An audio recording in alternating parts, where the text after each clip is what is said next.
सरस्वती वंदना को बोलना मैं जब बोलूँगी तो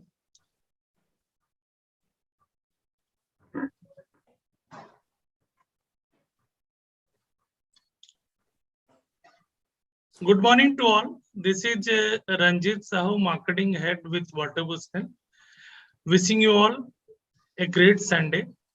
In this Sunday, the Indore Obstetrics and Gynecology Specialist Association invites you to a live webinar on current medico-legal issues. We have with us all the IOGS office bearers. Along with us, we have Dr. MC Patel, the renowned obstetrician and gynecologist from Ahmedabad. And followed by, we have a very important panel discussion on insights in ART bill and surrogacy bill. So with this, I hand over the session to Ranjanpreet ma'am to take it forward, ma'am. Thank you so much. Good morning, everyone. It's a pleasure to welcome all the esteemed consultants for the live webinar on current medical legal issues. The whole human race went through a change of era, that was the COVID era, and our lives came to a standstill, so came our profession. But we coped up very strongly and found ways to carry on. That's how we were introduced to Zoom meetings and webinars. Slowly, things were falling back in place, and the Indorian IOGS team started preparing enthusiastically for AICOG. All the preparations were on full bloom, but Omicron crossed our paths and things changed unprecedentedly. But in view of everyone's safety, AICOG was postponed and we are again back to webinars once again. I'm very much sure that we will bounce back with more zeal and zest. कल है मुरझाना ये सोच के कब फूलों ने खिलना छोड़ दिया है. So we are bound to make a comeback. We start our academic feast now with Saraswati Vandana. Saraswati Vandana. चलो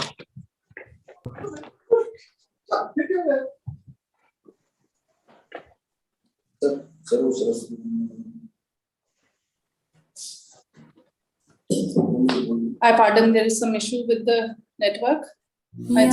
Kundendu tusharahara dhavala ya shubhravastranvita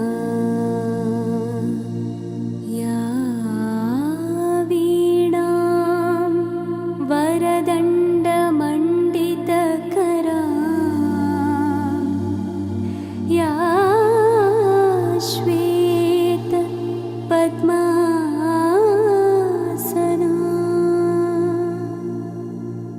ya brahmachyuta shankar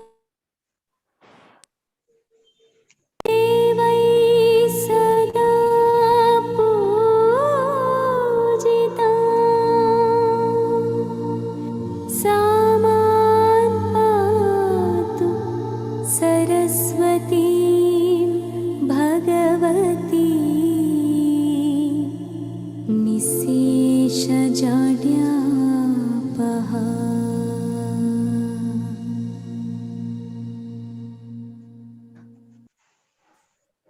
So with the blessings, we start our academic session. The first person I request to come forward needs no introduction. A very charming personality, soft-spoken with a clear vision and a very strong leader. She is our very own Dr. Manila Jain Kaushal. She is the president of IOGS for the year 21-22.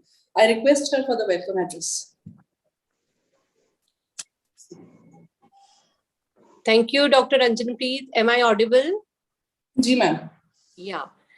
A very good morning to all. I was not able to join on time because of some logistic issues with my laptop. Hopefully, all of you are doing well. It's my pleasure to welcome all of you and thanks for making time to be a part of today's webinar. It's especially a great moment for us today as our society is doing academic event after a long gap. And we are very much excited about this new start because we'll be planning more activities, more webinars in coming up time on some topics of common interest. I hope we'll be able to do it frequently. Also special today is our speakers, Dr. MC Patel and Dr. Geetendra Sharma. They are experts of national repute in medico-legal issues. And when we thought about doing our first meeting, we thought of having you, sir, as our medico-legal experts on board. So we're grateful to have you both. And on behalf of Indore OBGYN Society, welcome you on board. Also, we have learned chairperson and very well prepared, enthusiastic panelists. So I believe today it is going to be a good day for all of us, as we'll get a lot of insights and knowledge on medico-legal aspects of the Act and its amendment, and also the upcoming ART bill and surrogacy bill. Lot to know about its legal and logistics. So, well, before this webinar begins, allow me to announce few things. I would like to congratulate the team who has done excellent work this year, because they have completed the subscription for IOGS membership well before time and sent it to office, Foxy office. So I'm really, I would like to appreciate this in front of the whole society. Our Secretary, Dr. Jyoti Banglowala, and very enthusiastic and hardworking Dr. Shweta Kaul Jha, who is doing tremendous hard work for complete membership work on time. So that's my, although Dr. Jyoti would be going to elaborate these things further, but I wanted to just tell them and congratulate the hard work they are doing. I would also like to thank Walter Bushner for giving us the Zoom platform for conducting this CME today. And also Dr. Ranjan Singh, a very enthusiastic and a very promising doctor of our town, who will be doing the Master of Ceremony. So over to you, Dr. Ranjan Singh. We can start with our scientific session. Thank you so much, ma'am. Thank you. The next person I'm introducing is not only a personality, she's a world in her own. She has an answer to everything. She's very helping, charismatic, and represents the strong side of a woman. She's our Secretary, IOGS, Dr. Jyoti Banglowala, ma'am. I request her for Secretary note. Thank you, Ranjan, for the lovely words. Due to this COVID scenario, we are not able to do the physical meets. So we started again with our webinar series on the virtual background. First of all, I thank my dear Dr. Manila Jain Kaushal, President. She is a very helping and very, very learned person who always try to give the academic forum to all our IOGS colleagues. Secondly, my words are falling short for Shweta Kaul Jha. She is the girl who is celebrating her anniversary, and then only she is trying to help our IOGS member to connect in this webinar. And she is in her hotel room trying to connect everybody on for this webinar. And she made all of us proud by making 428 members this year. Thank you, dear Shweta. Now, the minutes of last meeting. Our last meeting held on 5th December 2021 in Radisson Blu Hotel. IOGS organized a warm and grand felicitation ceremony for National President Foxy, Dr. Shanta Kumari Sekran, on her Indore visit. She graced the occasion and delivered her deliberation. Then unveiling of IOGS eConnect this month issue done by Dr. Shanta Kumari Madam. More than 100 members attended the program with COVID protection protocols. Our IOGS Managing Committee members were present there. Then AICOG 2022 Organizing Chairperson Dr. Asha Bakshi, Secretaries Dr. Kavita Bapat and Archana Basir Madam gave presentation about the AICOG preparations. Dr. Manila Jain Kaushal, President IOGS, gave her talk on 50 years of oral contraceptive pills. Dr. Shweta Kaul Jha was the Master of Ceremony and gave vote of thanks. The academic meet was sponsored by Sun Pharma. Now, I hand over the mic to Dr. Ranjanpreet Singh, the Master of Ceremony of this event. And I welcome Dr. MC Patel sir and Dr. Geetendra Sharma sir in the IOGS ceremony. Thank you. Thank you, everyone. Thank you, Didi. Now we move on to our scientific session. Our first topic is MTP Act and its amendments. I take the privilege to invite our chairpersons, Dr. Chandan Khaparia ma'am. She is very sweet and charming, and she is a senior gynecologist of Indore. Excuse me. She is a senior gynecologist of Indore, practicing for more than 35 years. She is our past president and recipient of Dr. S. Mukherjee National Award. And second chairperson is Dr. Sumitra Yadav ma'am. She is a very smart academician, perfectionist, and bound to give her best. She is professor and unit head of Department of Obstetrics and Gynec at MY Hospital. Now I hand over to Chandan Pafaria ma'am for introducing our guest speaker, Dr. MC Patel sir. Thank you, Dr. Ranjan, for very lovely words. Good morning, everyone. I am thankful to Dr. Manila Kaushal and Dr. Jyoti Banglowala for giving this opportunity to chair this very important and prestigious session of today's meet. Our speaker is none other than Dr. MC Patel sir, great academician, dynamic, and medical legal counselor. It's my proud privilege to introduce Dr. MC Patel sir. He was the vice president of FOXI in 2018. He was organizing secretary of AICOG 2017 at Ahmedabad. He was chairperson of Ethics and Medical Committee from 2011 to 13. He's honorary joint secretary of State Organization of Gynecologist and Obstetrician of Gujarat from 2019 till still he's working on the same post. He is organized chairperson of the MM Conference 2018. He is the ex-president of AOGOS 2010 to 11. He is the ex-national president of National Medicos Organization from 2016 to 18 for 2 years. He was the president of IMA Ahmedabad 2007 to embrace actively in the all multidisciplinary way, in the IMA, in the Obs-Gynae and medical legal expert, and is working so many places. He has so many feathers on his cape and multiple stars on his crown. He has great achievement in his career. So I will invite such a distinguished guest speaker, Dr. MC Patel sir, for his deliberation on amendments in MTP Act and its implementation. Dr. MC Patel sir, now his screen is yours. Thank you, Chandan madam, for kind words. Thank you, sir. Let me share my screen. Is it seen? Yeah, it started. See. And it is full screen. Yeah. Yes, and I am audible. Yeah. Okay. So, greetings from Statue of Unity, tallest statue of world, and we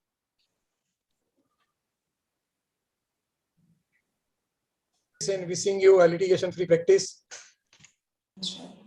At the outset, I would like to thank Indore OBGYN Society and Dr. Manila and Dr. Jyoti in particular for inviting me to share my views about the subject. And as far as today's subject is concerned, MTP Act and its amendment and ART Act now, because now it is passed in Government Gazette, so it is no longer a bill, it has become act. But still there are so many, as well as in ART Act amended. So Dr. Gitendra Sharma and myself will be here to clarify as far as possible all this gray area and how it could be interpreted in true sense, not to end up into any kind of litigation.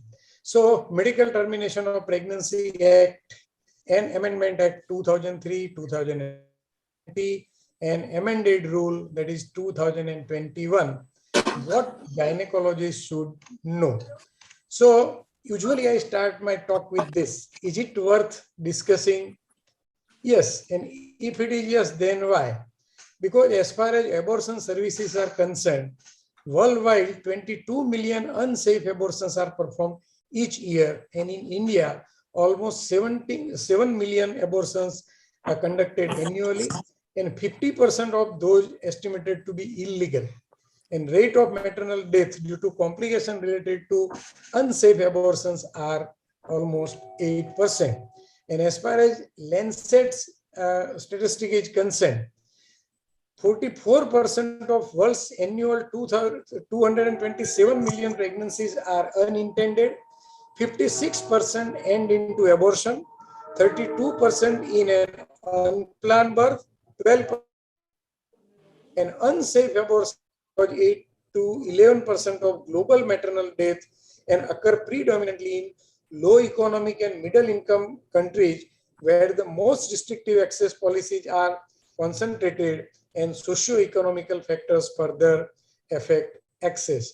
So these are the conditions as far as abortion services are concerned. And as far as litigation part is concerned, unluckily we gynecologists rank first. So we should be well aware of this, all the acts, and we should practice as per provisions of this act. So MTP Act provisions and penalty. To know or to understand amendment, let us see Act itself first. And let us see few of the cases decided in court related to MTP. It was case MTP was done, no sonography done before MTP, and it ended into incomplete abortion. Case was filed. This is case of city of Mumbai, and inference held by court was MTP without sonography is as good as open heart surgery without angiography, and compensation of rupees 2.85 lakhs was awarded in favor of patient. So in this particular case, question was raised, is sonography mandatory for MTP? Let us see one more important case and then we will discuss. It was also case for medical termination of pregnancy. Laminaria tent was used. It was very popular method in past, and there was bleeding, and ultimately it was diagnosed as a case of cervical pregnancy, and hysterectomy was done. So allegation on part of patient and relative was consent was not taken, sonography was not advised, and inference held by the court was tent is one of the accepted method. Sonography is a question of opinion. Hysterectomy was life-saving. Specimen not sent for histopathological examination is no negligence, and how much to rely upon expert evidence is up to the court. So difference of opinion doesn't amount to negligence. So we saw two cases. In one case, sonography was not done, and that was taken into consideration and compensation was awarded. And in this particular case, sonography was not done, and inference held by the court that sonography is a question of opinion only and it is not mandatory. So in this case, doctor was not held liable. So now questions come, can prior sonography give guarantee not to have incomplete abortion? No, naturally no. So sonography as such, it is not mandatory as per provision of MTP Act, but it is always advisable to go for sonography before MTP. So one more interesting case where thing has gone wrong in this particular case. It is a real case happened in city of Ahmedabad only. Couple visits gynecologist for MTP. Following consent, MTP was done in 2003, and there was some quarrel in the family, and patient lodged complaint against in-laws, and doctor was called in the court for expert witness. This case was filed in 2004 for forceful abortion. Doctor called as witness, arrested in the court under section IPC 312, because court asked certain records related to this MTP done. So it was OPD patient, and doctor has advised medical abortion only.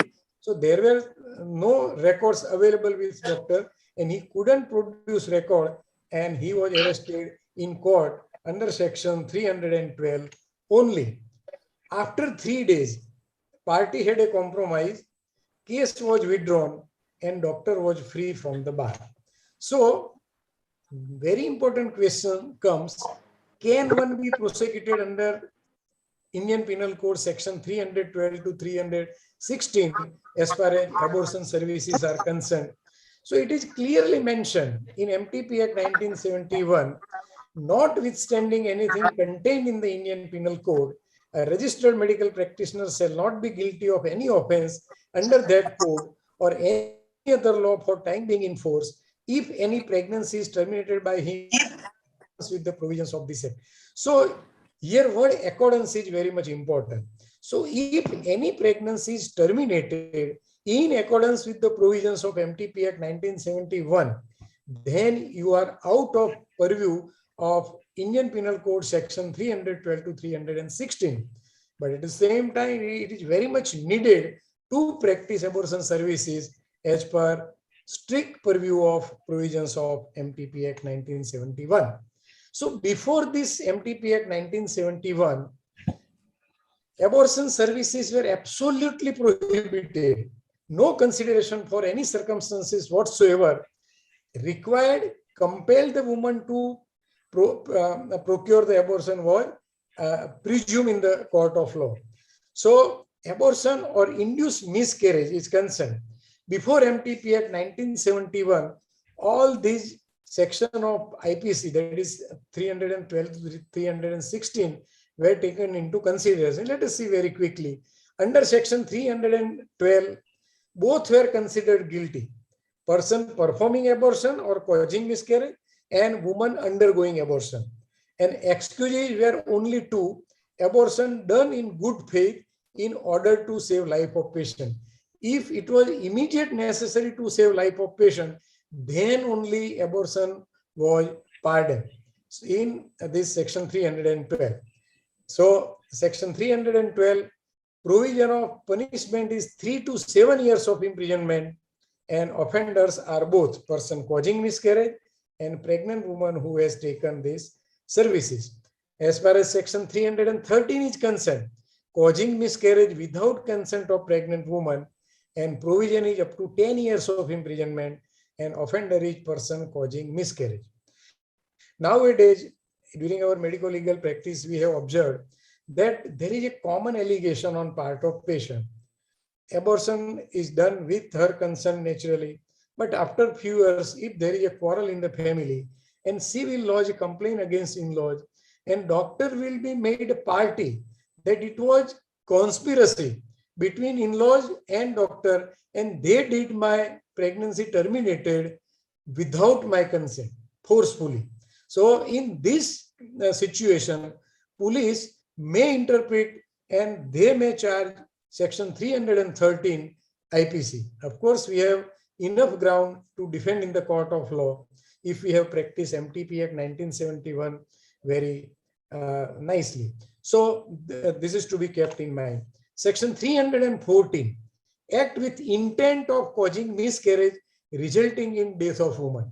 This is something serious one. And section 315, act with intent of causing death of unborn child or causing a child to die after birth. And section 316, act to cause a death of a pregnant woman resulting in death of unborn child. So these are the provisions of Indian Penal Code, section 300 to section 316. But MTP Act, when it came into existence, there were three objectives of this particular act. One, to liberalize provisions of termination of pregnancy. To protect registered medical practitioner who perform abortion as per provisions under this act, and all the documents or records related to that case of woman undergoing medical termination of pregnancy to be secret. So to liberalize, to protect, and to secret, three important words were taken into consideration as far as objectives of Medical Termination of Pregnancy Act was considered. Let us see very quickly provisions of this act, place where MTP can be conducted. Any hospital established or maintained by government or any place approved by government or district level committee, their MTP can be performed. Conditions need to be satisfied and it should be under safe and hygienic condition. Abortion services should be provided. Person who can conduct MTP. So mandatory qualifications, that is registered medical practitioner, allopathic medical practitioner, and whose name is registered in State Medical Council with prescribed experience. And experience varies from the length of pregnancy. So if person has assisted at least 25 MTPs, and if he has performed at least 5 MTP in government hospital or in training institution approved by government, then he is eligible to terminate pregnancy within 12 weeks of pregnancy. and MTP from 12 to 20 weeks and now up to 24 weeks, completion of 6 months of house surgency in OBGYN, and experience of at least 1 year in OBGYN practice at any hospital is the required criteria. But as far as postgraduate degree, diploma, DNB in OBGYN concerned, experience during training period gain is considered as a training. So no separate training is required as far as any postgraduate degree, diploma and DNB holder is concerned in OBGYN area. There are certain indications decided in MTP Act, and we know they are considered as a ground for MTP. Risk to the life of pregnant woman, of grave injury to her physical or mental health, and risk of child where born physical or mental abnormality as to be seriously handicapped, and pregnancy caused by rape, a grave injury to mental health of the woman is considered, and pregnancy due to failure of contraception method by male or female, unwanted child presumed, and grave injury to mental health of woman is considered with this indication. So in deciding the risk of injury to health, pregnant woman's actual and reasonable foreseeable environment is taken into consideration. So at the time of deciding any indication, any ground for termination of pregnancy, this is very much important. But consent is very much important. And when patient is major, when patient is mentally sound, only and only consent of patient is very much required to go for termination of pregnancy. And if patient is minor or if patient is mentally challenged, then consent of guardian is okay. And it should be taken in this form C, which is very prescribed form, and consent should be taken in this form only, whether patient is major or whether patient is minor. You can take another consent also for precautionary measures to explain about your method, either medical or surgical, but it cannot replace consent to be taken on form C. So consent to be taken on form C is very much mandatory, not to end up into any kind of litigation as far as MTP services are concerned. So many a time this question is asked, instead of form C, can one take consent in usual manner as it is taken in other surgery? No, it cannot be replaced. One more important question, is MTP a right of patient? So can a woman ask for MTP on demand if it doesn't fit in indication? And Article 21 of Constitution, that is right to life and personal liberty, can taken into consideration in this type of situation. So is MTP right of patient? So in this particular case, court has very specifically mentioned that MTP Act doesn't confer or recognize any right on any person to perform an abortion or termination of pregnancy. Even the pregnant woman cannot terminate pregnancy except under circumstances mentioned in the Act. And even during the first trimester, woman cannot abort at her will and pleasure. There is no question of abortion on demand. And section 3, subsection 18 is only enabling provision RMP from purview of IPC, and COR further added that termination of pregnancy under provision of the Act is not the rule and it is only an exception. So it should be kept in mind. As far as opinion is concerned, so opinion of registered medical practitioner is to be put on record, and number of opinion will vary according to stage of gestation or stage of pregnancy. But again, this is also prescribed form, that is form 1. So opinion is to be formed in this form 1 only, and it is very much required. Now with amendment, one more form is there, and we will discuss it later on. But as far as pregnancy up to 20 weeks is concerned, this is form of opinion, that is form 1, and it should be filled up by registered medical practitioner. And as far as records are concerned, it is very much important that form C and form 1 should be kept in envelope. Envelope should be sealed with mark secret and should contain serial number which is assigned to the woman in MTP register or Form 3, number of RMPs by whom pregnancy name is terminated, and within 3 hours of doing MTP, envelope should be sent to the head of the hospital or approved place on the same day. So this is for multi-speciality hospital where more than one gynecologist works. They should send all this recording secret envelope to the head of the institution. But if you are sole proprietor of your own hospital working alone, then you can have all this recording your file only. They should be kept in very safe custody. And this is prescribed Form 2, and it is form for the record to be sent to the appropriate authority at the end of month. So every head of the hospital or owner of the approved place is obligated under MTP rules to send the record to CDMO as a mandatory statement of MTP cases performed in hospital in Form 2, which is very prescribed form. And when it should be sent, as such, there is no time limit specified in MTP Act as it is specified in PCPNDT Act. So at the end of month, you should send all the record before 5th of next month. But in MTP Act, it is not specified, but it should be sent within reasonable period. As such, there is no definition of reasonable also. To me, it could be reasonable 5 days, and to other, it could be reasonable 10 days. But if we send in 5 or 10 days, I think it could be considered as a reasonable period. One more form is Form 3, that is admission register or MTP register, whichever we call. So MTP register or admission register is again secret document.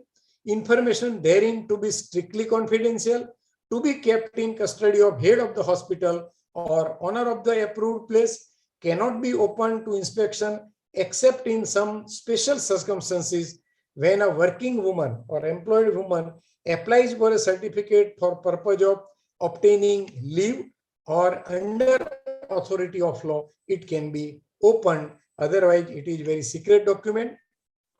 Entry should be serially as per calendar year, and fresh serial number will be started at the commencement of each calendar year. As far as this very important area is concerned, no entry of name of pregnant woman can be made in case sheet, operation theatre register, follow-up card, any other document.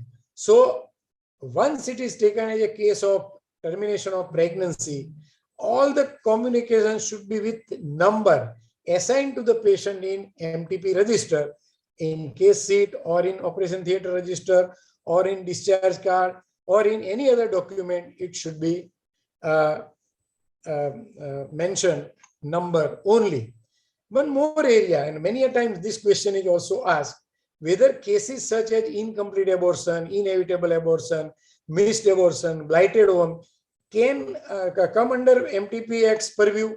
No. So there was RTI in 2012, and in this RTI, it was very specific that these are the conditions which doesn't come into purview of MTP Act. These are obstetric complications and they could be dealt with accordingly. One more area, then all this area, should we fill up form specified Form 1 or C? And naturally, when it doesn't come in purview of MTP, so no need to fill up all these form. Again, it was clarified in that particular RTI. And one more, the records of obstetric complication, including incomplete abortion, inevitable abortion, missed abortion, blighted ovum, are required to be kept by all health facility in other forms, as we call the records of other services.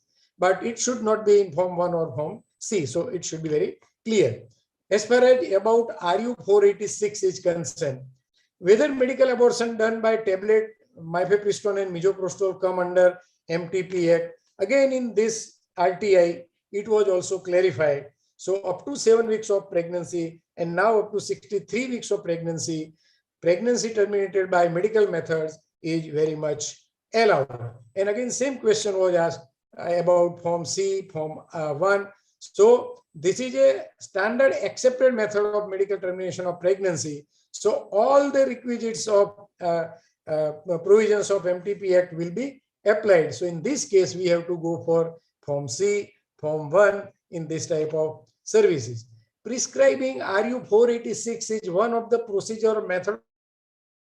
So all the rules and regulation of this act will apply. One more question, who can prescribe RU 486? Any qualified registered medical practitioner at registered place can prescribe RU 486. One more important question, can RMP running only consulting room and no indoor facility can prescribe RU 486? Yes, but he or she should have access at any registered center under MTP Act, and certificate of approval for access should be displayed at conspicuous place of the clinic. So if this clinic or consulting room has access to deal with the complication at registered place, then one can prescribe RU 486 at only running clinic also. Pregnancy more than 20 weeks, now it is open up to 24 weeks with certain provisions we will discuss later on. But as far as offenses and penalties are concerned related to this MTP Act, so it is to be very important to be understood. Termination of pregnancy by any person in any other place than an approved place. So any person terminating pregnancy at unapproved place or pregnancy terminated by any person other than registered medical practitioner, that is non-registered medical practitioner, will be liable from imprisonment not less than 2 years and may extend up to 7 years. So if you are qualified person and if you have terminated pregnancy at unapproved place, or if you are not qualified person and if you have terminated pregnancy, then you may invite litigation and there is stringent punishment of imprisonment. At the same time, if you have not complied with the provisions of MTP Act and if you are tried under section IPC, then also you may be liable for this type of imprisonment. But as far as any contravention of requirement of record is concerned, fine of rupees only 1,000 was available as a penalty in this act. But as far as Amendment Act 2020 is concerned, now Amendment Rule 2021 is concerned, and Ministry has came up with this amended rule in notification on 12th of October 2021. So now it has become amended Rule 2021. And what we should know, let us discuss very quickly. This is chronology of this amendment. We do not want to go into the detail and why this amendment was required. Because in so many of high courts and certain courts, there were requests or for the permission to terminate pregnancy beyond 20 weeks in few of the condition, either fetal abnormality or pregnancy due to rape. And so number of cases for permission were increasing in number before Honorable High Courts. And one more area was discussed at the time of this amendment, that there is an advancement of medical technology and there is a scope to increase upper limit of terminated pregnancy, especially for vulnerable women and in cases of severe fetal abnormality. So considering these two aspects, Amendment Act and rules were taken into consideration in Lok Sabha and Rajya Sabha, and ultimately it has become amended Act. So what is new in this Act? Termination due to failure of contraception. Previously, it was available to married woman or her spouse. But with amendment, the word married woman is replaced by any woman and her spouse word is replaced by her partner.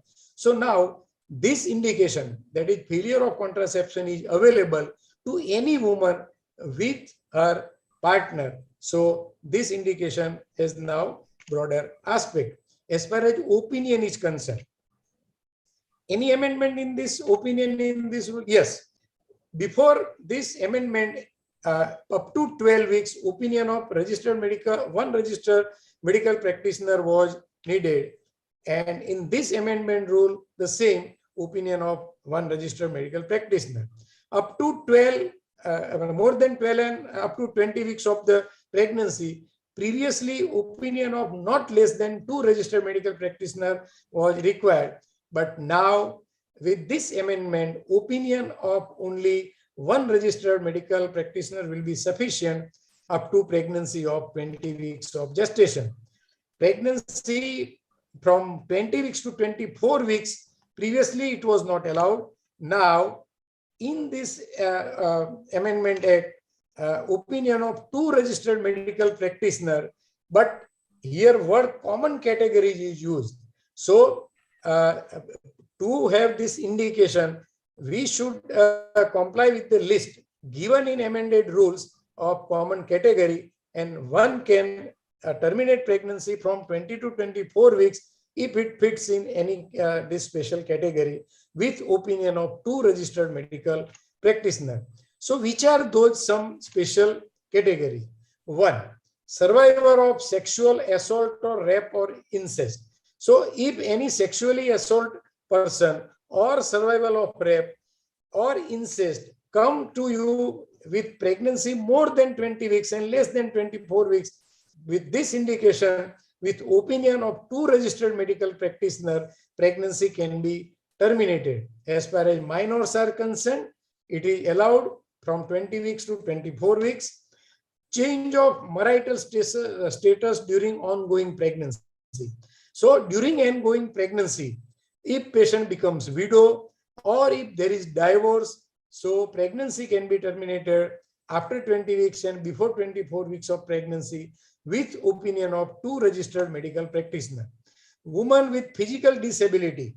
So it is specified that major disability as per criteria laid down under Rights of Person with Disability Act 2016, that is 49 of 2016. So if patient falls in that category of Disability Act, then also pregnancy can be terminated from 20 weeks to 24 weeks of pregnancy. Mentally ill woman, including mental retardation.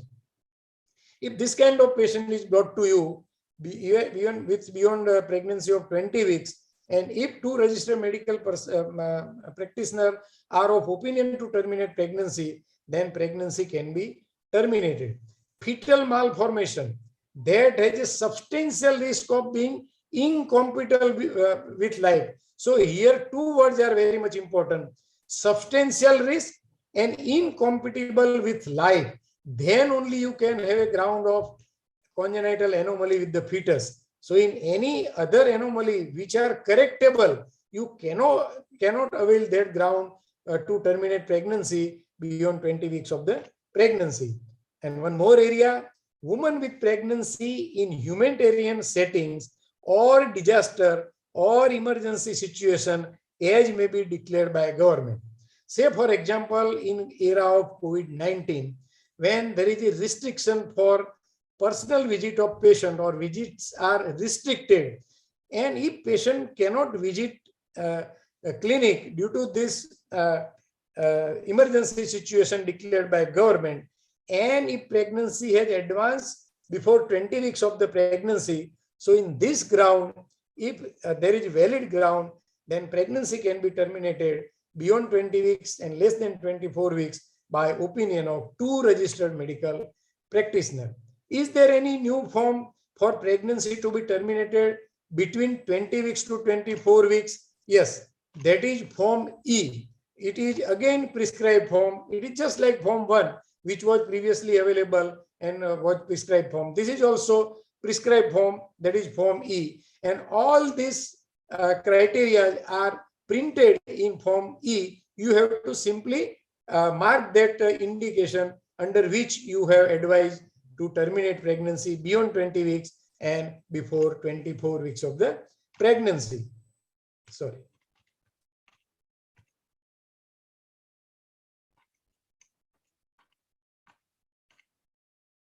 So this is prescribed Form E.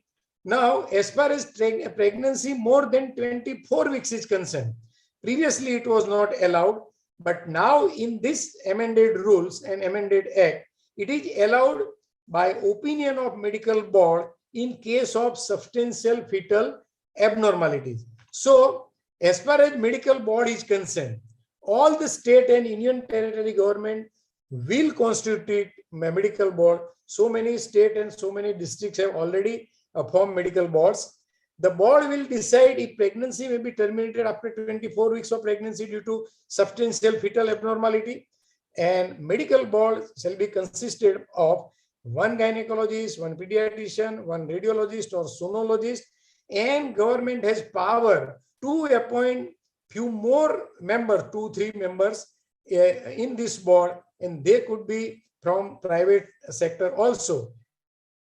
One gynecologist, one pediatrician, and one radiologist or sonologist from government pool are appointed in medical board. As far as powers and functions of medical board is concerned, it is very specifically mentioned in section 3, subsection 2C and section 3, subsection A. To allow or deny termination of pregnancy beyond 24 weeks of gestation period is the power conferred to medical board. Only after due consideration and ensuring that procedure would be safe for women at gestational age. So at any given gestational age, when medical board allows to terminate pregnancy, medical board is under obligation to see that to allow to terminate this pregnancy is safe in this given situation. Whether the fetal malformation has substantial risk of it being incompatible with life, or if the child is born, it may suffer from such physical or mental abnormality to be seriously handicapped. So previously I also mentioned substantial risk and incompatible with life is very much required criteria to form opinion. Co-opt other specialty in medical board. Medical board has power to invite or co-opt any other specialties to give opinion for that particular case temporarily. Say for example, they can invite any psychiatrists, any social workers also to opine in given situation, and they can form opinion whether pregnancy should be terminated. As far as functions of medical boards are concerned, to examine woman and her reports, who may approach for medical termination of pregnancy under section 3B, 2B, and provide the opinion in form D. Again, it is prescribed form that medical board has to opine in form D with regard to termination of pregnancy or rejection of request for termination within 3 days. So here time frame is decided. So as soon as any medical board receives application for opinion, he will have to decide that opinion should be formed within 3 days of the applications received. And it is also under obligation to ensure that termination of procedure when advised by medical board is carried out with all safety precautions along with appropriate counseling within 5 days.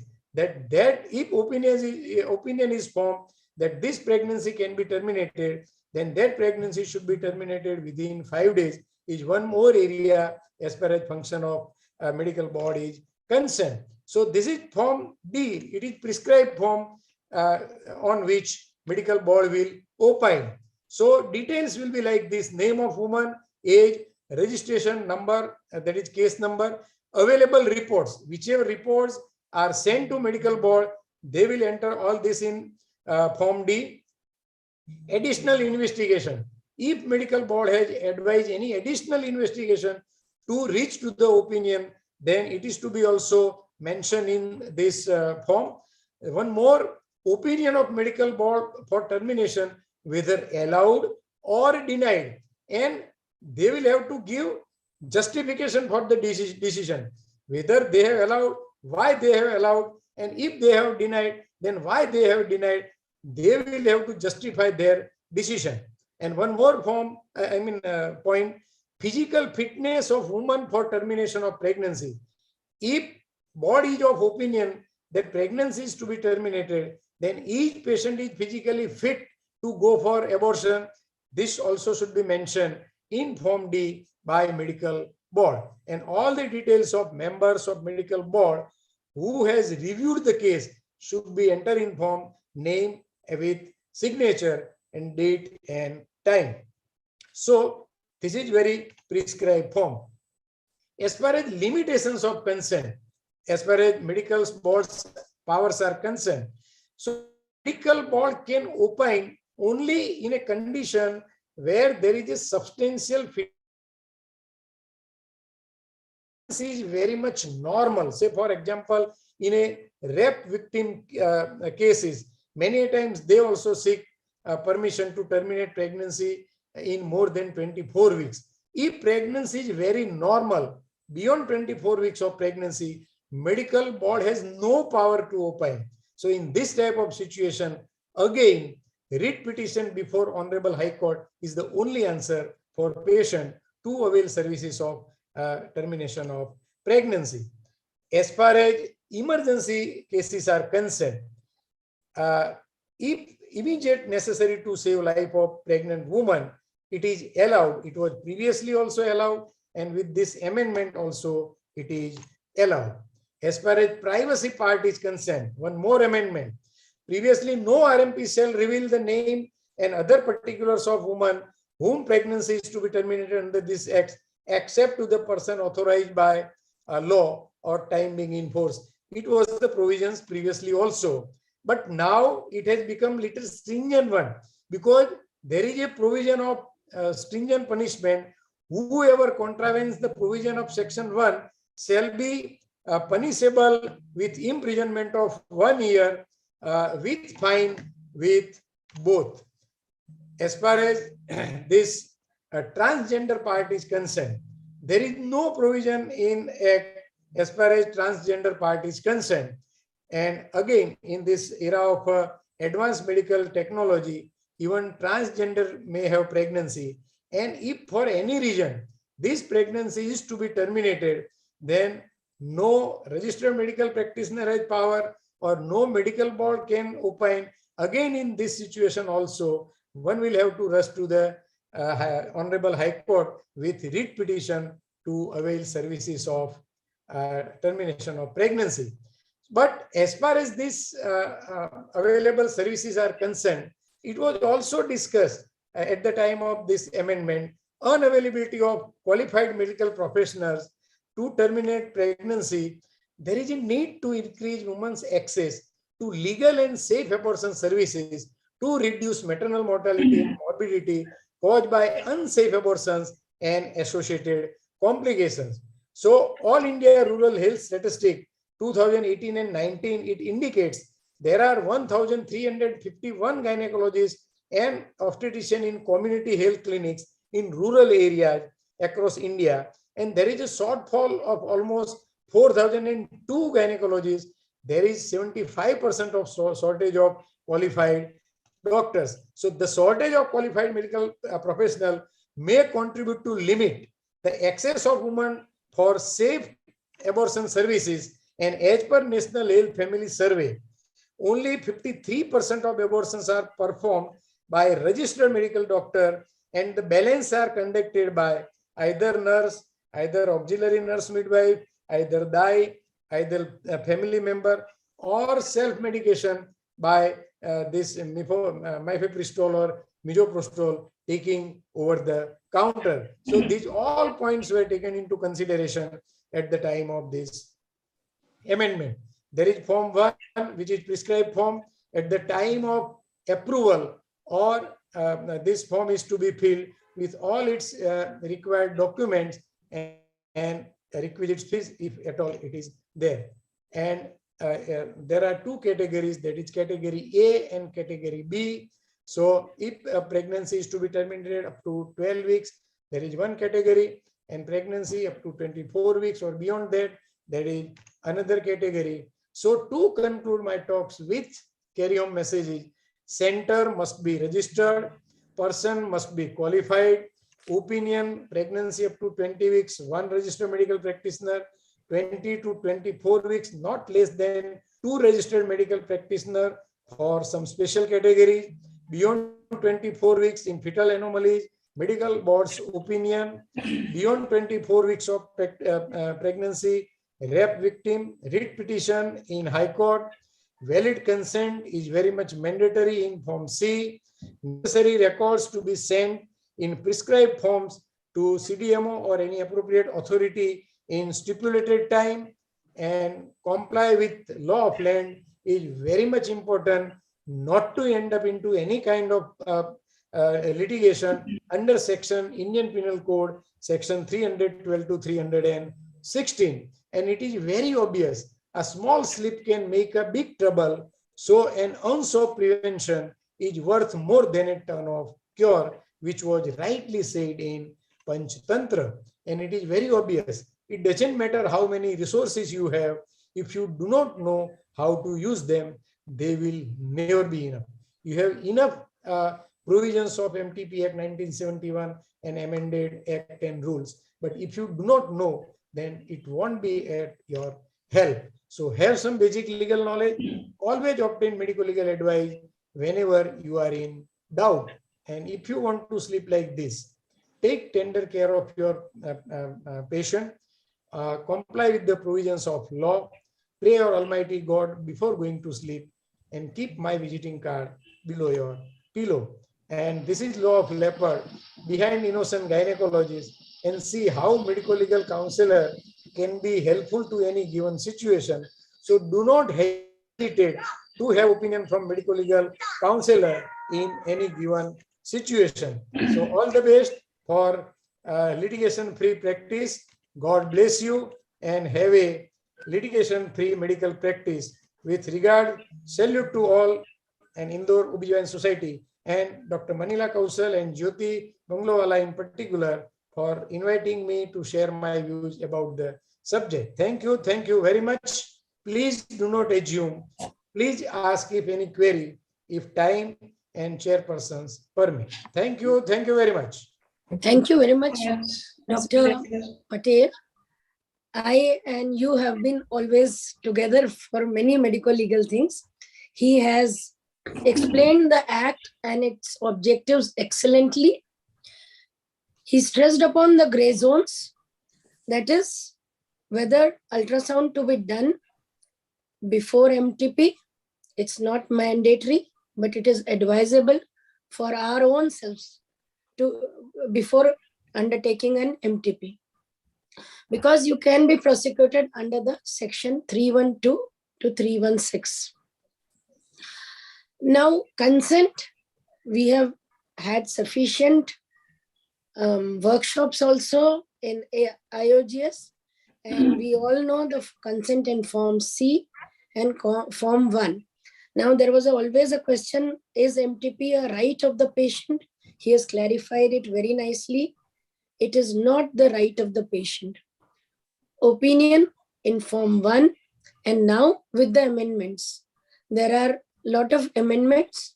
So even before amendment, maintenance of records was very important, and you have to send it to your chief, that is your superintendent, within 3 hours, and to the CMHO in the Form 2. I would like to remind here that at Indore, you have to send before the 5th of every month. Medical abortion comes under the MTP Act, so remember to fill the Form C and Form 1 and keep it in your records. That is very important. The failure of device can be used in the amendment for the woman or partner instead of the marital status now. Now, it is only the opinion of one RMP till 20 weeks, and beyond 20 weeks, it is 2 RMPs. Beyond 24 weeks, it is the medical board's opinion. Where the medical board falls short is in rape victims. Privacy was to be maintained earlier also. Now you have an added fine of 1 year imprisonment or a monetary fine or a combination of both. Transgenders are not covered under the bill. So rape victims and transgenders will have to apply to the court. This was the summary, but I would like to ask a question to you, sir, Dr. Yes. Patel. Welcome, madam. What about the opinion? Like we say that the consent of the girl, the lady is important. But what about the lady, the girl, if she's 16 or if she's 14? Because the POXO Act says something else. So whenever patient is minor, it comes in POXO Act. So first thing you have to inform police or CWC, that is Child Welfare Committee. And then only you can terminate pregnancy. And as per indications given in MTP Act, you can very well terminate a pregnancy. But Sir, product of conception is to be preserved in saline and it is to be handed over to the police as an evidence. So this point should be kept in mind. Sir, regarding the consent, whether you can take her consent? Yeah, consent of guardian. If she is minor, Sir, she cannot give competent consent. So consent of guardian. Sir, but under the POXO Act, the consent of a minor beyond 16 years age has been added as a gray zone. So now that question is arising. No.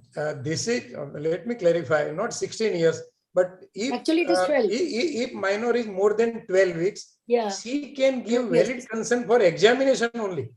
Okay. As far as examination part is concerned, her consent is very much sufficient to go for any examination in this sexually assault victim patient.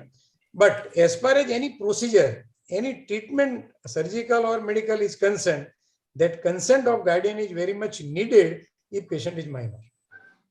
Thank you very much, sir, for Yes. explaining explicitly. Welcome, madam. Sir, I am having the same question. If there is a sexually assault violence victim, so there is a recommendation of giving STD control and the pregnant after the risk of pregnancy assessment, giving the emergency contraceptives. तो doctor को जाना पड़ेगा court में sir? Is that come under the MTP, medical MTP?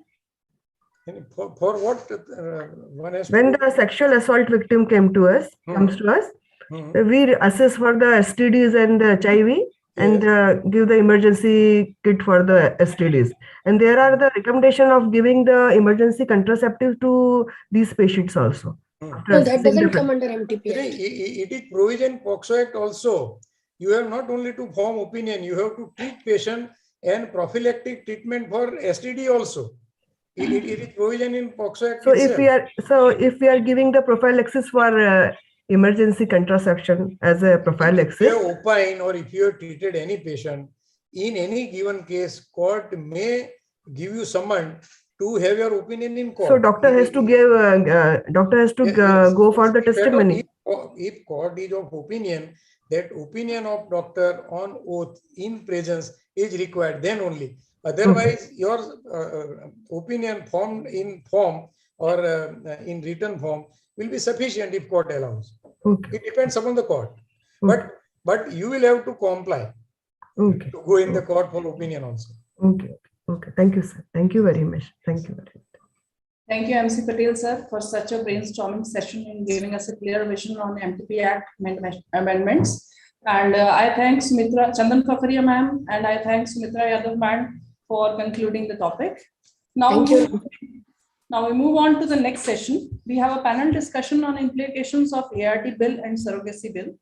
The moderator for panel discussion is Dr. Giten Sharma sir. He's a renowned senior gynecologist and obstetrician from Ahmedabad. He is practicing for last 28 years. He's a medical legal counselor and he did his LLB and topped in Gujarat University with 15 gold medals. He has published, he is the author of 3 books, which are of law in obstetrics and gynec practice, consents in obstetrics and gynecology, and laws a doctor must know. He has given more than 1,500 lectures all over India, and he's a vice president elect FOXI for the year 2022. He is a chairperson for Ethics and Medical Legal Committee FOXI for the year 2017 to 19. He's a president AOGS for year 2016 to 17. And he's a joint secretary of SOGOG for the year 2017 and 19. Welcome, sir. And now I take the privilege to introduce our panelists. Dr. Brijwala Tiwari, ma'am. She is a consultant obstetrician and gynecologist and infertility specialist. She is the MD of Life Care Hospital. She is the Vice President of IMA for the year 21-22.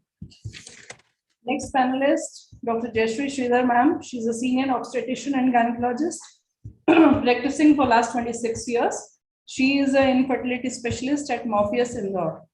Next panelist is Dr. Shivani Joshi. She is an infertility specialist. She is MD at Total Fertility Solutions IVF Center at Indore.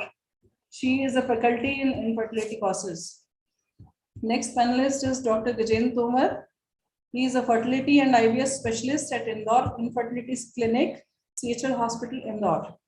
Next panelist is Dr. Kalyani Srimali. She is a senior consultant reproductive medicine at Nova IVF Center, Indore.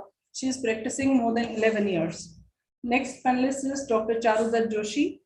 He has done special training in ICSI IVF from Belgium. Presently working as lab director, RD Gardi Medical College, Ujjain. I'm sorry for this, that we were not able to display well. Now I take the privilege to introduce our expert, Dheeraj Gada sir. He's a senior infertility specialist practicing since 1976. I was born in that year. He was the pioneer to bring laparoscopy, hysteroscopy, USG and assisted reproduction to Indore. He has many publications in national and international journals. He is honored with Lifetime Achievement Award by SR for his contribution to reproductive medicine. Now I hand over to Giten Sharma sir.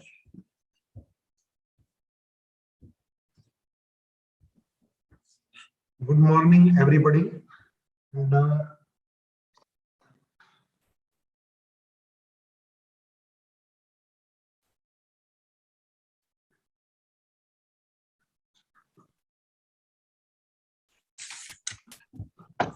everybody is getting my voice? You are getting my voice? Yes, sir. Yes, sir, we can hear you. Okay. So, good morning, everybody. And at the outset, I would like to thank Indore Obstetric and Gynecological Society, in specific, Dr. Manila Madam, Dr. Jyoti Madam, and Dr. Sweta, and I pay my regards to all senior members who are present today. I can see Dr. Gada sir is there, Dr. Sumitra Madam, Dr. Bala, and all other senior members. I also remember at this time, although not visible today, all 3 Bs of your Indore society. So thank you for inviting me and giving me this opportunity to share with you my knowledge on ART and surrogacy bill. We all know that since 1978, Robert Brown gave birth to Louis Brown, and exactly 67 days later, we know that in India, Dr. Subhash, he gave birth to Kanupriya through IVF, and still we were waiting for an act to regulate this ART and surrogacy. Fortunately, this year we have got this act gazetted, and on 20th December, ART bill was gazetted and made ART Regulation Act. On 25th of December, Surrogacy Regulation Act also was notified in Gazette. And in both the bills, it was mentioned in section 1 subsection 2 that they will come into action on the date which central government will appoint in Gazette. And recently we all know that central government on 20th and 21st gazetted the date of appointment of this act, and it is mentioned that ART Regulation Act and Surrogacy Regulation Act will come into action from 25th January 2022. So that means day after tomorrow, means rather tomorrow 12 midnight, this act will be enacted. And we have to be now acquainted with what are the provisions of this act. And there are so many queries in our mind that what should be done now on and what should not be done. What to do in case of pending work, which in patients where we have already done stimulation or we have already prepared the donor. So there are so many questions in our mind. So a few days back, I got a call from madam that what should be done. So I advise that rather than giving lecture, because in lecture I will only speak, and nobody knows that what you want from my side. So rather than giving lecture, I prefer that you can ask any kind of questions in your mind on ART Act and Surrogacy Act, and I will like to clarify those things as per my knowledge. So I appreciate and I invite, rather, I welcome all the panelists to ask whatever questions in their mind. So this will be a reverse panel kind of thing, and anybody can add anything if they have any kind of knowledge or in that particular regard. So shall we start our questionnaires?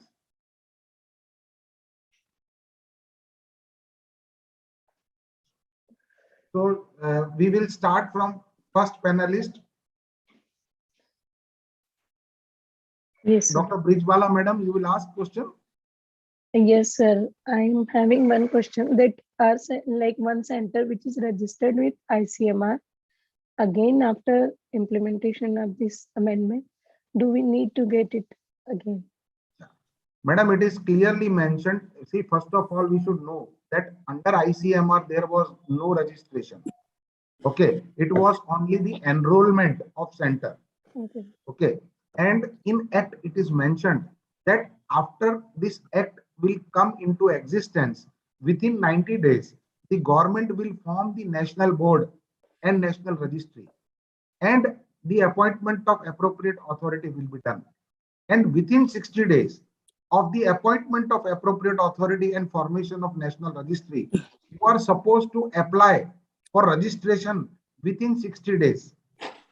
And once you will apply, then appropriate authority, the state board people will come for inspection. And once they are satisfied, that appropriate authority will issue you the certificate of registration. Thank you. So sir. you have to register again for this. That is very much clear.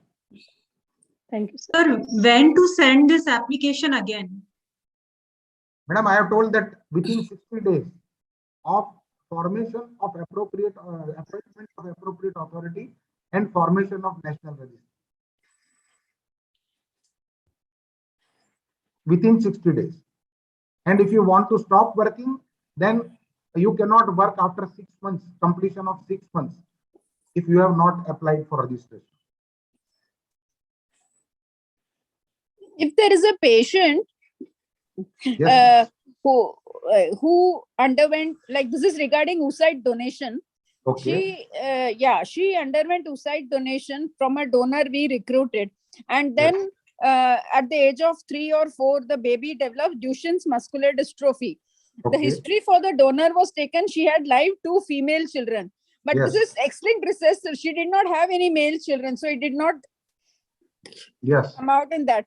So what Yes. is the liability of the IVF center when there are some rarer, like, you screen them for common things, but what are the things they're supposed to screen, and what Yes. is the liability of the center? Yes. So, madam, you all know that under ICMR guideline 2010 regarding oocyte donor, there is a form M1 available, and in form M1, a 16 to 26 column are in regard to tests which are mandatory to be done on a donor before fixing the donor. So if you have done all the tests which are mentioned in column 16 to 26, you cannot be held liable for anything which is beyond that. So Duchenne muscular dystrophy is not the part of the pathological tests to be done as per column 16 to 26 in form M1. So you cannot be held liable for the same. Thank you, sir. Sir Kalyani here. Good afternoon. Yes, madam. Yes, Kalyani, madam. Sir, how are you, sir? Fine, absolutely fine. So coming back to the first thing, what you started, the 25th of January, the implementation of the law will happen. So like, sir, how you mentioned that the patients are already registered with us for the donor cycles, because the new law mentions that the donor can donate only once in the lifetime, only 7 oocytes and all. So the stimulations we are already ongoing, or the stimulations we are about to start for the registered patients, can we complete them? So if you have started stimulation, that means the procedure of ovum pickup you have started. So you have to complete that procedure. Okay, nobody can stop it. See, what is the ovulation, ovum stimulation, oocyte stimulation starts from the day when you start stimulation. So you have to take consent of ovum pickup before start of oocyte stimulation, ovum stimulation. So when you cannot now start, once it has come to your knowledge that this act will commence on 25th, so now you cannot start fresh stimulation. Okay, so somebody may start by taking the benefit stimulation on 24th, that before 25th I have started stimulation. No, because this act is already gazetted on 20th and date is appointed on 25th. So if you have already started stimulation even before 21st, before you have knowledge of this act to come into action, then you can continue the same and you can do the work as per whatever you have done. But on 25th onward, this act is applicable. So you cannot retrieve more than 7 acts, and you cannot divide it into two patients now after 25th. So we came to know about this yesterday. So yesterday was 22nd. So from before 22nd, if we have already started, we can complete the stimulations. You can complete the. You cannot stop stimulation. No? So what about the surrogacy ongoing cycles? If suppose contract has already been made and now embryos we have already frozen, and surrogate HRT is going on. So what about the transfer? In Surrogacy Act, Madam, in Surrogacy Act, from 25th onward, you are not allowed to use frozen embryo for surrogacy purpose, first of all. So surrogacy with frozen embryo will never be allowed. Okay, one thing is clear after 25th. And this appointment or selection or recruitment, that is cancelled now. So after 25th, you cannot start any new procedure. If you have done already embryo transfer, then in section 53 of Surrogacy Act, there is a provision that you will get 10 months transition period for the birth of baby. So that is gestational transition period you will get. So suppose some already some surrogate has been transferred, embryo is transferred, and now she is diagnosed that she is pregnant after this bill, then she can give birth to the child up to within 10 months. So before 25th November, if surrogate will give the birth to the child, then that will be registered in the name of commissioning couple, but not after that. So you mean to say that if a contract has already been done and surrogate is already on HRT, now the transfer has to be cancelled? Yeah. Yes, 100%. So even for the altruistic surrogacy? Altruistic surrogacy you can do, but for that there should be national board. There should be appropriate authority to give essentiality and eligibility certificate. So following all the criteria of altruistic surrogacy, you can continue doing surrogacy for the same.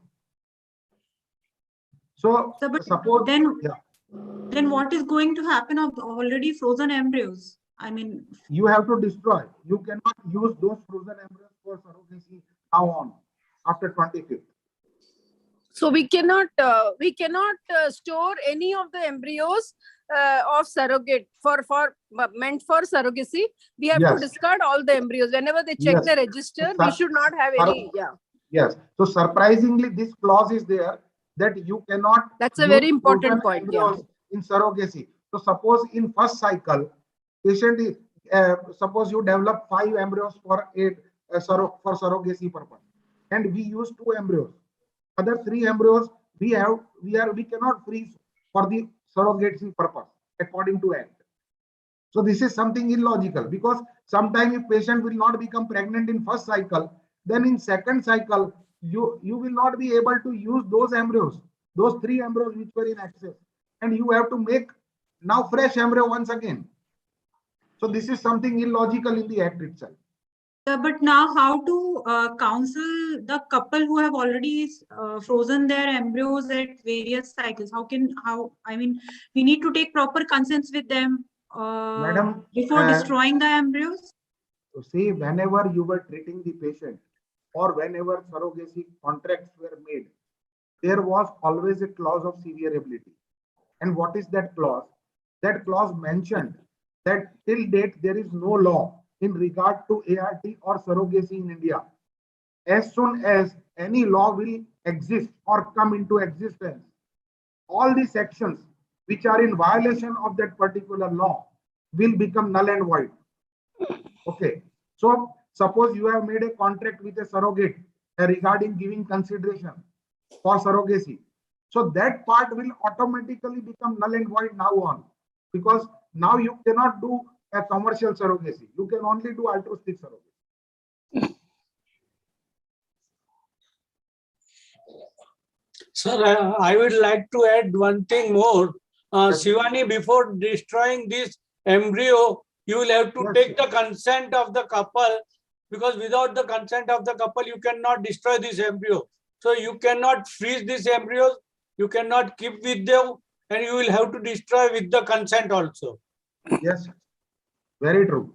You cannot do anything without consent.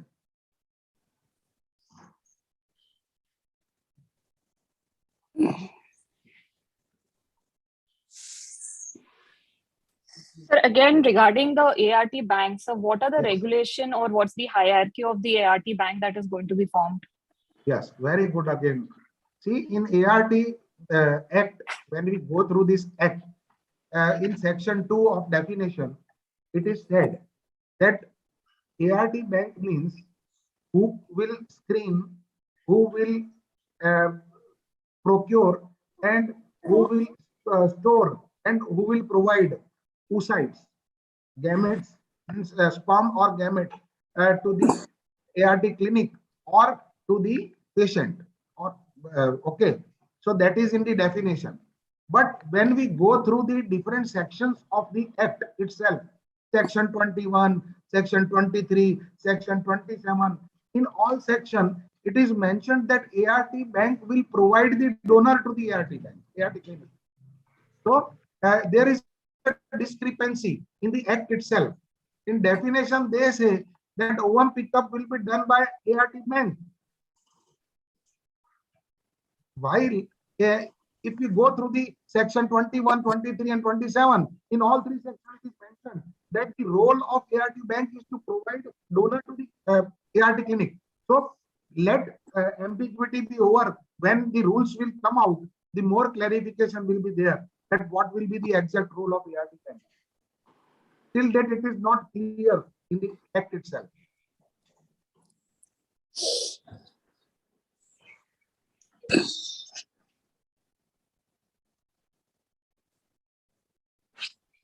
Is there a age limit for the commissioning couple for in cases of surrogacy, like between 35 and 45? Why is the lower limit 35?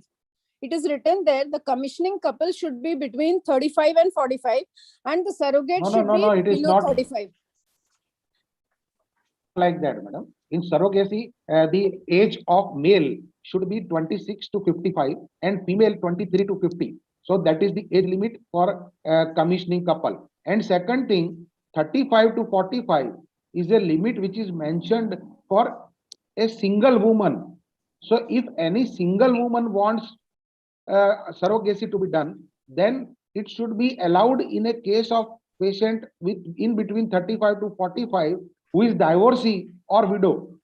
So only for single woman will be allowed if she is divorcee or widow, and if she is in between 35 to 45. Hope I am clear. Yes, sir. And what is the upper limit for the commissioning couple, sir?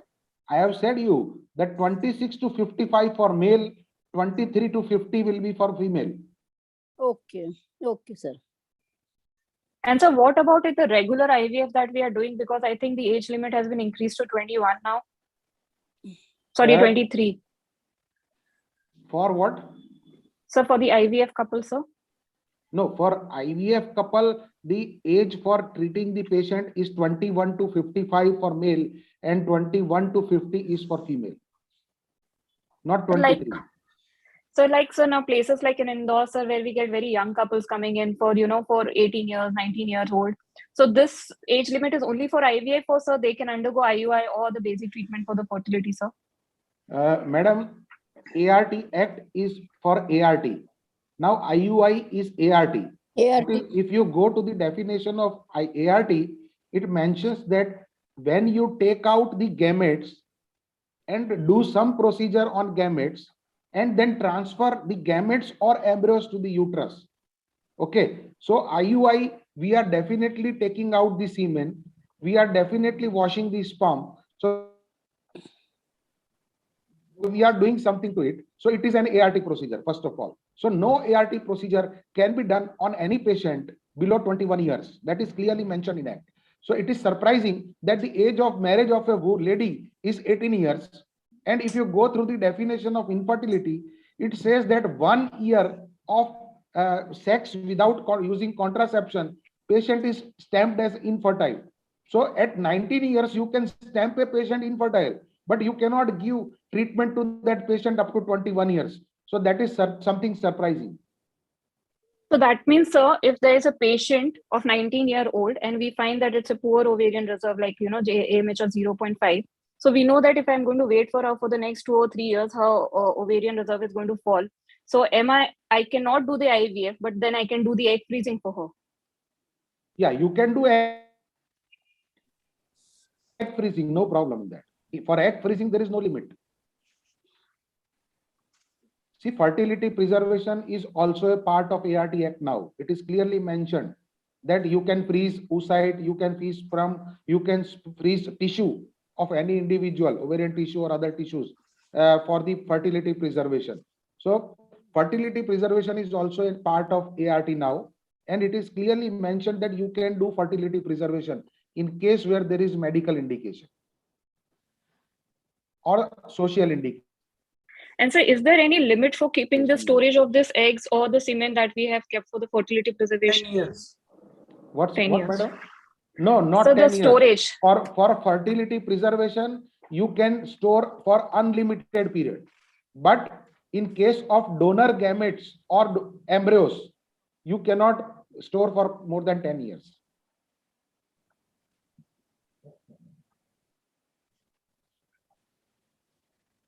So I think, Shivani, you had put up few of the questions. I think you can take this ahead. I think Gajendra has to ask. I wanted to ask you, sir, that suppose a gynecologist gets a semen preparation done outside from a laboratory or an ART center and does the IUI procedure itself at his or her own clinic, then does she also need to be registered under the Act? Definitely, yes. So when you do IUI, that means you are doing ART procedure. Whether you have received sperm from ART bank, frozen sperm from ART bank, or whatever it is. But IUI is ART. And for doing any kind of ART procedure, till date, you are, see, previously we know that in one of the bills, there were provision that there will be registration of level 1, level 2, and level 3. Yes. So at level 1 clinic, there you were allowed to stimulate. In level 2 and investigate the patient. In level 2 clinic, you were allowed to do IUI. And level 1 and level 2 were not supposed to register under ART clinic. And in level 3, you can do all ART procedure and you were supposed to register. But now, at least in this act, there is no clarity regarding what kind of levels will be there. So once the rule will come, only then we will be able to say that whether there are levels in the rules or not. So if again they will stick to the levels, and if they clarify in the rules that up to rule level 2 you may not register in ART, then it will be okay. Otherwise, IUI is an ART clinic, and you have to register as an ART clinic even to do IUI. And sir, as far as the ART bank is concerned, so when you say that a clinic is headed by a director who may or may not be a doctor or a specialist of the field, are there any such rules similar in regards to the ART bank? in terms of who can head the ART bank and who cannot? Sir, anybody can run anything in India. Any corporate can run anything in India. So ART bank, it is not compulsory that it should be run by doctors only. See, they can appoint doctors and they can run. Okay. See, so there are multiple ART chains which are run by non-medical people. They are directors. Okay. Thank you. Sir, may I ask one question here? Yes, sir. Yeah, I'm running an ART bank in Indore from last 2-3 years. My question is that this donor comes to you, some new donor came and she said that she is not living with the husband, right? And as far as my knowledge is concerned, if she wants to become a donor, then she has to give consent from both husband and wife, have to sign. Yes. Now she produces an affidavit saying that she is not staying with the husband. Yes. So what is the stand of this affidavit in court of law? Yes. Is it be notarized or it has to be a registered document or simply what amount of stamp paper Yes. should be used for this affidavit? Yes. So very nice question. See, this problem comes in day in and day out in all the ART clinics, because whenever donor comes, usually husband don't accompany. And when husband don't accompany, they give excuses. कि sir मैं तो 5 साल से अलग रहती हूँ या 3 साल से अलग रहती हूँ. See, in India, there are only 2 status of a girl, of a lady, either single or married. Single means either unmarried or divorcee or widow. So who is considered as divorcee? Suppose somebody has decree, court decree in the hand of divorce, only then she can be considered divorcee. Okay. Now there are a few communities in which 5 people sits and they issue a certificate. Okay, kal se aap alag ho gaye. But that certificate is not valid. You have to go with that certificate in court. And by showing that certificate to court, you should issue a decree. You should get a decree to be issued by the court that it is validated by the court. Only then it will be considered as divorce. Otherwise, it is not a divorce. So basically, for divorce, you are supposed to have court decree of divorce. If patient is widow, then you have to ask for the death certificate. Affidavit don't work in the court of law because court believes that you know everything and you have taken wrong affidavits. So logically, it is not allowed. But particularly if you go through Form K, Form K for oocyte donation. Okay. So Form K is for oocyte donor. So in Form K, it is mentioned that you should take signature of spouse. Okay. And in bills, different bills also, it is mentioned that for all ART procedure, spouse signature is must. So by taking affidavit, you cannot secure yourself 100%. But definitely, if you have taken something in writing from the patient, it will definitely help you in the court of law. Now, how much authority court will give to this particular affidavit, how much importance they will give, it is on the court to decide.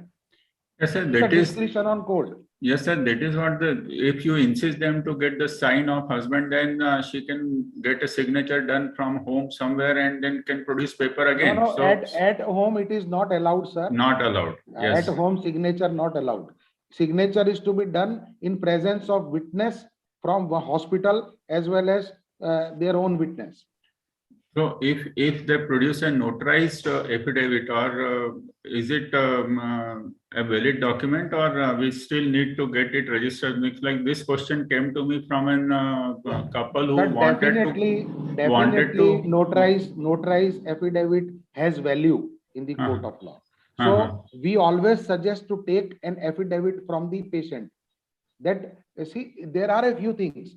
See, we all know that previously in ART bill, there were provision in 2010 that nobody can donate for more than 6 times. Nobody can donate within 3 months again. And nobody can donate if any blood or blood products is infused in the body in last 6 months. Now, these things we cannot know. Only we can know by the history of the patient. So these things which we put it in history, we were taking it in the format of affidavit from the patient. So that if some wrong information is given by the patient, then patient will be responsible for wrong affidavit or for material suppression. And at least we are safe. So definitely notarized affidavit is definitely helpful in the court of law to save our skin. Okay, and there is a surrogate intending couple who wanted to go for surrogacy. They asked me that can do register that surrogacy agreement which they have made with the surrogate, because just a notarized agreement may not stand, may not have that much of strong value. So if we register it, is it possible? So what should we advise to them? Should it be registered or it may be a notarized document is okay? Sir, till date, we are only following notarized. Okay.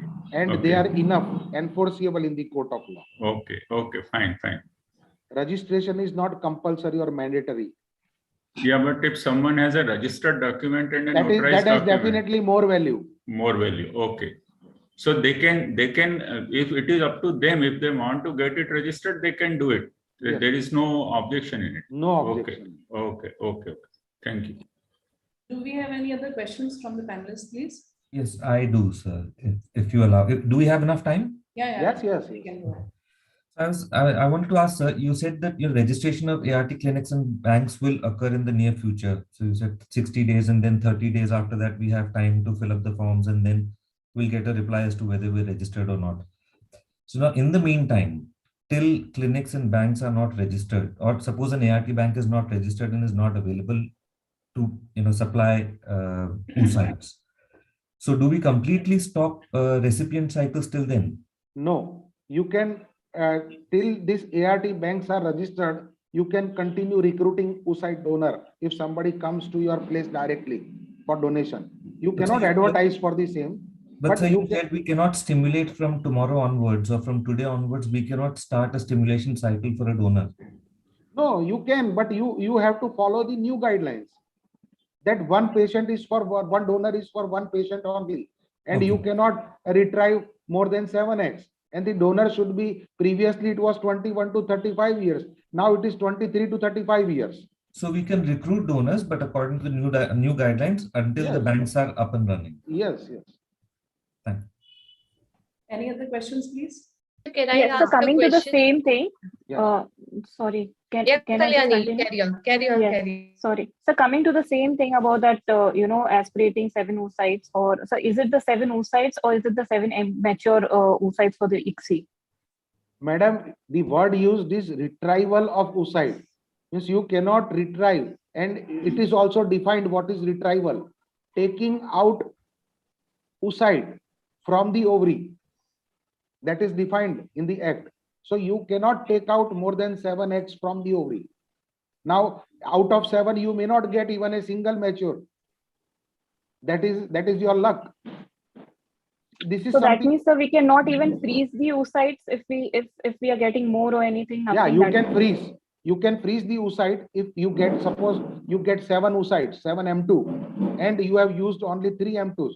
You can definitely store that 4 oocytes, but for that same patient only. You cannot use those oocytes for other patients. But then the number would still remain 7 only. Yes. And the donor embryo still will exist, sir? Donor embryo cycles, fresh donor embryo cycles? Definitely they will exist, but you will be now have to appoint a anonymous oocyte donor, anonymous sperm donor, and you have to make the embryos for the couple for ED, same like previously we were doing. But we cannot generate embryo bank. That was illegal previously also and even now. Now also, yes, sir. Manila, ma'am. Yeah. Sir, a widow walks in a clinic and wants to get a pregnancy using ART cycles. So what are the clauses for the same? Any special consent, or do we can go for it or not? So whenever any single lady comes for treatment of IVF, you can take in writing from her, and you have to get the proof. Suppose she is widow, so get the proof of death of her husband. Okay. So if she is single, she can definitely take treatment of IVF only with the signature of patient herself. So you can definitely do any kind of treatment. See, this is logical. Suppose if you will not do IVF, she can get herself pregnant by many other ways outside. So you cannot restrict a single woman to take treatment for IVF. Any special consent for the same in the new ART bill? No, still rules have not come out. So we cannot say that what kind of consents we are going to get in future. Previously, we all know that D to L were the consent in 2010. D was for IVF and ICSI, E for IUI husband, F for IUI donor, G for embryo freezing, H for sperm retrieval, oocyte retrieval, I was for oocyte retrieval and embryo transfer, J was for surrogacy agreement, K was for oocyte donor, and L was for sperm donor. So these were the consents in 2010 guidelines. So we were following till date these consents. So till new consents will come out or till rules will come out, we have to follow the same. Okay, sir. Any other questions from the panelists? Yes. I want to put few words to Dr. Sharma. Yes, sir. Dr. Sharma, do you think that this ART bill is good for the doctors, or they are treating doctors as a criminals and they are going to increase the corruption in medical practice? Because, for example, I put you very simply that if I have to register a single ultrasonography machine in Indore, I have to bribe for 10,000 rupees. Without that, I do not get the registration. Though the law, whatever may law says, they start harassing you. And then there are so many loopholes in the law that they can make a criminal offense against you just to make the money. And this is going to be a harassing for the doctor. So do you think that we should strongly oppose this law at Supreme Court level as the law permits? And if so, if you agree with me, what are the loopholes on which ground the ISAR and IFS, Indian Society for Fertility and Indian Society for Assisted Reproduction, should have a lawyer and go to the Supreme Court to fight against this bill, to say, bring out some more amendments which are more friendly for the doctors? Sir, very aggressive and nice statement you have done. But I never agree with such statement. The reason is that when you go through the definition of law, the law is defined by Salmond in a way that law is an instrument of social engineering. Okay. So whenever there is any discrepancy or a problem in the society, law is an instrument to solve that problem. So we all know that traffic rules are there. So we all know that traffic rules nowadays have become stricter, and the amount of this punishment or fine is increased a lot nowadays. And we all know that there is corruption. See, corruption and law has nothing to do with each other. Okay, corruption, even without law, corruption is there. So corruption, whoever is doing corruption is liable for the same. There are acts to deal with that. So even if there is no act, there is always corruption. So see, we all know that before this act was enacted, people were doing things in their own way. They were exploiting also. And there were complaints also of exploitation from the side of donor and from the side of surrogates. We all know that you are paying 1 lakh rupees for a donor, and how much donor is getting ultimately. So these complaints were there with the government, and that's why they have come out with the law. And I will like to say one thing, that we sat with one of the ministers and we asked them, sir, आप तो infertility 25,000 में कर सकते हो, और why don't you start infertility clinics in government setups? ठीक है, and give benefit to the patient. 25,000 में आप क्यों नहीं IVF गवर्नमेंट करती है ना? तो they said, हमको कुछ पड़ी नहीं है infertility की, हमको किसी को बच्चा देना ही नहीं है. आप फैमिली प्लानिंग की अगर हॉस्पिटल खोलो ना, तो we can pay you crores of rupees as a fund. We want family planning. We don't want infertility treatment. अगर सेल्फ साइकिल होता है तो ठीक है, नहीं तो डोनर साइकिल हमको बंद ही करना है. So this is not a luxury. To get a baby is a right of an individual. To marriage is a right of an individual. But to get baby by donation purpose, by donation is not a right of an individual. So government has come out with laws because they have received so many complaints. And see, out of 100, I can say 90 doctors can be good. Same like PCP and DT. 99% are not doing sex determination. But still, government says that if the ratio of male to female will not be perfect, till then this law will exist. And laws get amended. See, I will give you an example. Previously, there were complaints filed by many ladies for Dahej Virodh Pratha के लिए 498 में complaints होती थी, और जैसे ही complaint होती थी, है ना, no action was taken previously. So 498 was made stricter by the government. कि अगर कोई भी lady complain करती है, तो जिसका भी नाम लेती है, एक बार जेल में डाल दो उसको. But now people had started misusing that 498A. So again, government has come out with the resolution. Supreme Court has come out with the verdicts. No, in 498, no direct action should be taken unless inquiry is properly done by the police inspector. So see, changes will always come. Changes आएंगे. अगर अच्छा चलेगा सब, तो हो सकता है future में गवर्नमेंट इसको खत्म भी कर दे लॉ को. Thank you, sir. Now we're done. Sir, I don't agree on the what minister has said, and if that comes on the record, we can approach the WHO and International Federation also, because WHO has very clearly defined infertility as a disease now, and the Indian government will have to accept the infertility as a disease. So what minister said is not off, it is off the record. Yes, sir, you have all the rights to take treatment for disease, but you have not all the rights for, see, in India, human tissue and human organ cannot be purchased. Okay, that is law. You cannot purchase kidney. You all know that kidneys are being purchased and sold in the market. But on paper, nothing is purchased or sold. Somebody can donate kidney to relatives. Somebody can donate kidneys to any near known person, but they cannot sell. So same thing is here. They want to apply. Yes, sir. For example, I'll tell you one more point here. Yes, sir. That do, as a doctor, do have we any right to destroy the life? How you destroy the life here, sir?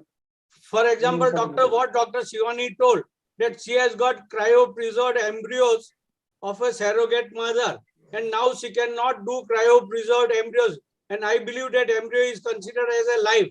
She will be asked to destroy these embryos. That means she will be doing some destruction work on the life. Is it the doctor's duty?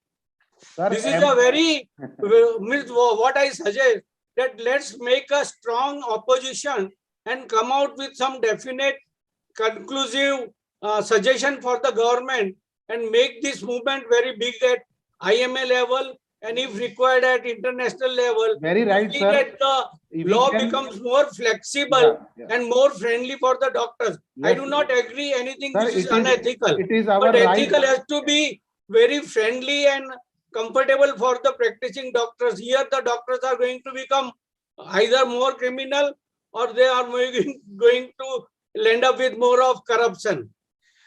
Sir, in the era of professionalism, all hospitals are not run only by doctors.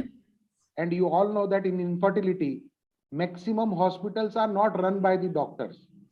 They are run by corporates, and they are not even medico.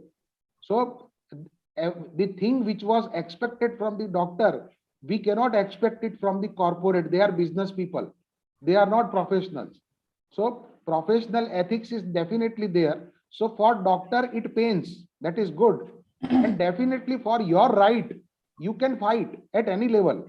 So you must do something at your level if you feel that this is wrong for you.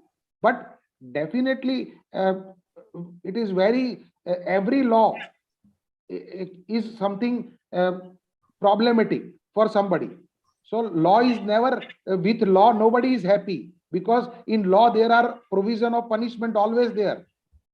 And I am happy to see that in ART Act as well as in surrogacy bill, compared to PCPNDT Act, it is near to nil. I am happy to see that. For first violation under ART Act, only monetary fine is there. And even in surrogacy bill, if you will go through the wordings in punishment, see, in all the PCPNDT Act or other acts, there is punishment that minimum 3 years and maximum 8 years. But if you go through the Surrogacy Act, the provision is up to 10 years. There is no lower limit. So it can start from 1 day to 10 years. So punishment part is absolutely diluted by the representation done by our dear friends with the government. So don't worry, sir. And if you are ethical in practice, you are not supposed to worry. Any other questions? Do we have? Sir, I want to ask one question. Yes. Nowadays in Indore and in now new ICMR guidelines says there is no need of COVID testing for asymptomatic patients. Okay. So if one donor come to us for a donation and she is asymptomatic and the doctor didn't do the COVID testing and later on she tested positive, what is the consequences the doctor has to face? No consequence. See, you should be diligent enough in your practice. Okay. So suppose if you feel that pandemic is there, Yeah. but now if in GR it is mentioned that it is not mandatory to do COVID testing before doing surgical procedure, that will definitely help you. You can show that I am not, I am not rather negligent in not doing COVID testing, because this was the circular. Okay. Okay. Okay. Okay. Thank you, sir. Thank you very much. Any other questions? Sir, one more question came from a friend of mine. She is asking that, like, the IVF cycle was planned and the husband's semen was frozen at the center and has given the consent for the same. And after 3 months, when the IVF was planned, can we use that frozen sample, semen sample, for the IVF later on when he is not present, he is abroad or somewhere else? See, without consent of husband, you cannot do any ART procedure. Okay. Whether it is frozen sample or whether it is fresh sample, without consent, you cannot do. So at the time of the usage of that semen, the consent has to be given. You cannot form embryo without consent of patient, both commissioning couple, and you cannot freeze embryos or any gamete without proper direction from the commissioning couple that what should be done to those embryos or gametes if they don't live or if they die. So Form G is that only. It is a direction in advance that suppose I will die, what should be done to my embryos? And there are 3 options available. Okay. So consent date from the husband should be on the day of the usage of that gamete. Yes. Is that? No, it is not date. You can take in advance. So suppose at the time of freezing, you can take consent from the husband. So consent is valid till it is withdrawn. Okay, that's what the question was. So it happens that sometimes on the day of oocyte retrieval, husband comes. Yeah. But on the day of embryo transfer, husband is not there. So on the day of embryo transfer in Form I, how you will take husband's signature? So it is not possible. So in that case, on the day of oocyte retrieval, you can take husband's consent on that day. That okay, from these oocytes, whatever embryos will be formed, I am giving my consent today. And if he has not conveyed his refusal, then you can follow that consent. No problem. Taken your point. Thank you. Any other questions? Okay, let us wind this off. Thank you, Kiten Sharma sir, all the panelists and Gada sir. At last, I would like to thank our IOGS team, Dr. Manila Jain ma'am and Dr. Jyoti Banglawala, for organizing such a wonderful live webinar. It was like a breeze of fresh air after the depression of postponing AICUG. I thank MC Patel sir for giving us a clear vision on MTP Act amendments. I thank the chairpersons Chandan Pavaria ma'am and Sumitra Yadav ma'am for adding on to the knowledge. I thank Dr. Kiten Sharma sir for such a vast discussion on ART bill and surrogacy bill. It's the need of the hour. I thank all the panelists for the drill. I thank Gada sir for such a aggressive expert comments. And I thank Walter Bushnell for all the technical support. And thank you once for all. And I thank you, Ranjanpreet, for conducting this program very well. Ranjan Thank you, Preet is- Gitendra sir, Patel sir. You had wonderfully taken today's Thank session. you We very are much. so And pleased. I Thank pay you. my regards to Patel sir, MC Patel sir, and very nice discussion on MTP Act. Thank you, sir. Dheeraj Gada sir, and all other doctors who are attending this seminar. Thank you, Once MC again, Patel sir, thanks to Gitendra sir, and Gada sir, and Indore all Obstetric panelists. and Gynec Society, Dr. Manila madam, Gitendra, Jyoti madam, and all. Dr. Gitendra, you have also nicely moderated the panel and clearing so many doubts. And just I mentioned in beginning also, there are so many gray area. Yeah. And when rules will be formed, then only we will interpret in a better fashion how one should practice. Because interpretation of act as well as interpretation of rules will be very much important in our day-to-day practice, because whosoever appropriate authority is there, either as a national board or state board or local board, how they interpret rules and regulation is very much important. Taking precaution is always better. Yes. Taking all the aspects in mind is always better. Thank you, What MC Dr. Patel sir MC and Patel- Gitendra sir. What Dr. MC Patel say, I agree with it, that if you see the original MTP bill, it was little more stricter. And now with the experience, the government has changed and made it little more liberal. Similarly, this ART bill and surrogacy bill, we can change positively. And for this, we will have to be very active at our organization level. Either you are a member of ISAR or a member of IFS, you will have to remain active and go on giving constant suggestion to the government for these changes to come up. Unless we remain active with our association and we remain active in the organization, then only we will be able to bring out these changes at faster speed than the time taken by MTP bill. So you have rightly mentioned, Dr. Dheeraj Gada sir. So as far as this ART bill is concerned, when it was passed in Lok Sabha, there were so many delegations to represent the things before Honorable Health Minister then, Dr. Harshvardhan, incidentally good friend of mine. I also joined one delegation, and due to all this suggestion, the government formed a committee of Rajya Sabha and invite all the suggestions and comments from different organizations, ISAR, IFS, FOXY, individual level also. And with all the advice from that Rajya Sabha committee, in Rajya Sabha, this bill was passed with fewer correction also. So rightly said by Dr. Gitendra also, this time, as far as this bill is concerned, as compared to PCP and DT Act, opinion from so of our organizations and persons have taken into consideration.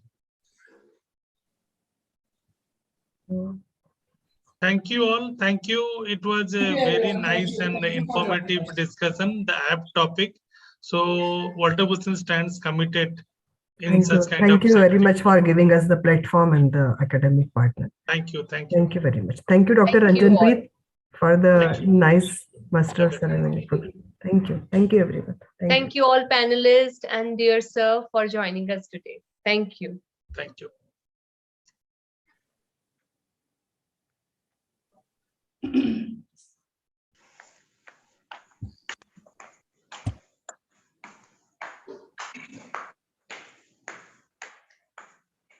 Thank you, MC Patel sir. Thank you. Thank you. Thank you, MC Patel sir. Thank you.